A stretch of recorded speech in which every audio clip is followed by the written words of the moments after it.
Olá, se você está chegando pela primeira vez aqui no meu canal, eu sou a Cristiane Oliveira. Curta, aperte o sininho, dê um like e vamos, porque eu decidi que durante uma semana eu vou ler todo o livro do Sun Tzu, A Arte da Guerra, e compartilhar com você através desses vídeos. Hoje eu vou falar da arte de manobrar as tropas. Então, vamos lá, vem comigo. Se você ainda não viu os vídeos anteriores, dá um pause, reveja tudo para você poder acompanhar e entrar na sequência, tá bom? Então vamos lá. Sun Tzu diz: antigamente os combatentes aguerridos primeiro se tornavam-se invencíveis. Depois eles aguardavam que os inimigos ficassem vulneráveis e jamais entravam em guerras que tinham desfechos, achavam que tinham desfechos desfavoráveis.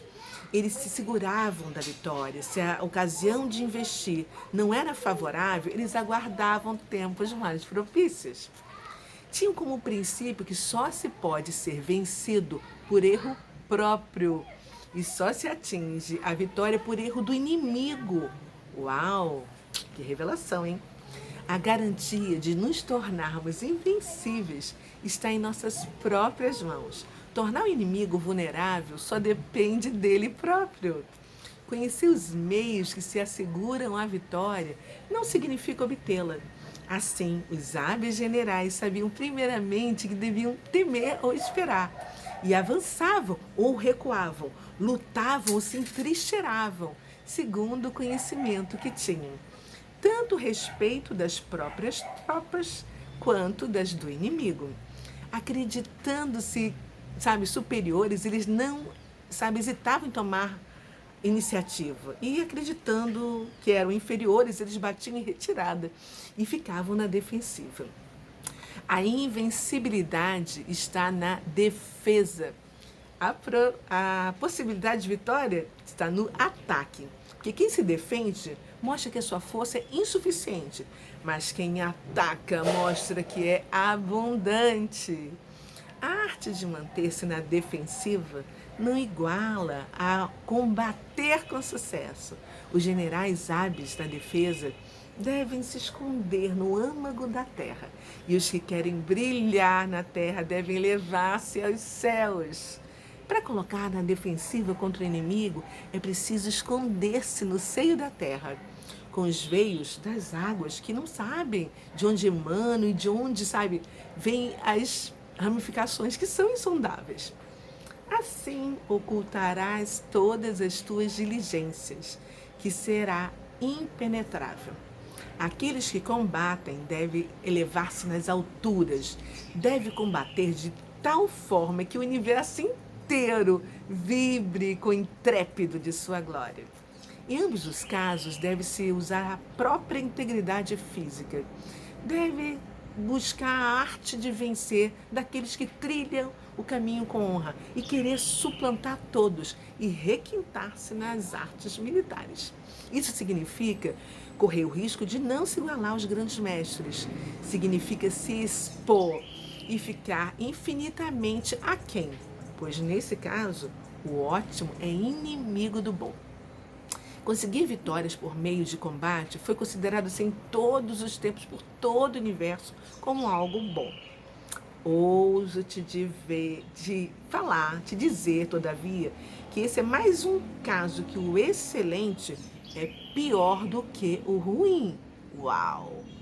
Predizer uma vitória que o vulgo pode prever e ser considerado universalmente sábio não significa ter habilidade bélica, pois não querer força levantar, a penugem dos coelhos no outono. Não, não vai requerer força nenhuma, você está entendendo?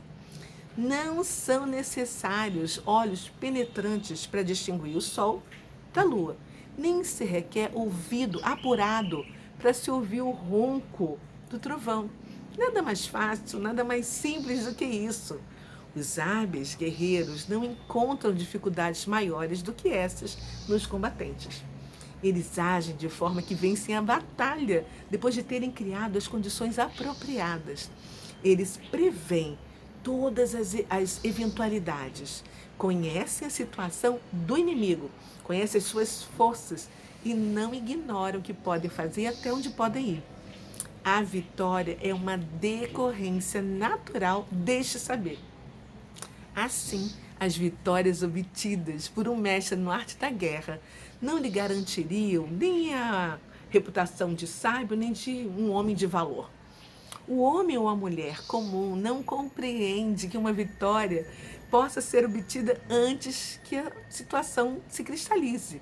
Eis porque o artífice de tal conquista não se reveste, para o vulgo, nenhuma reputação de sagacidade.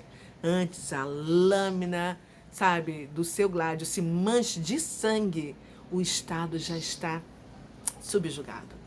Antes de desfechar o combate, os mestres antigos procuravam humilhar seus inimigos, mortificavam eles, fatigavam de mil maneiras. Seus próprios acampamentos eram lugares sempre ao abrigo de toda surpresa, sempre assim impenetráveis. Esses generais acreditavam que para vencer, as tropas deviam aspirar ao combate com entusiasmo e estavam persuadidos que mesmo quando essas mesmas tropas buscavam com veemência a vitória, geralmente eram vencidas. Com isso, com segurança, ousavam prever a vitória ou a derrota, antes mesmo de ter dado o primeiro passo para começar ou evitar o último. Assim eram os nossos ancestrais. Nada lhes era mais fácil do que vencer. Eles não acreditavam que os elogios, corajoso, herói, invencível, fossem um tributo que tivessem merecido. Eles acreditavam que o seu sucesso era um cuidado extremo, que tinham em evitar o menor deslize. Não cometer erros significa faça o que fizer. O general hábil conquistará a vitória. Isso aqui é certeza, né, gente? O resto é conversa, né? Ele já conquista o inimigo derrotado. Nos planos, jamais o deslocamento inútil, jamais na estratégia um passo em vão. O comandante hábil assume uma posição tal que não pode sofrer nenhuma derrota.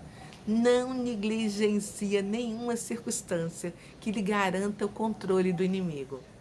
Um exército vitorioso ganha antes de ter entrado na batalha.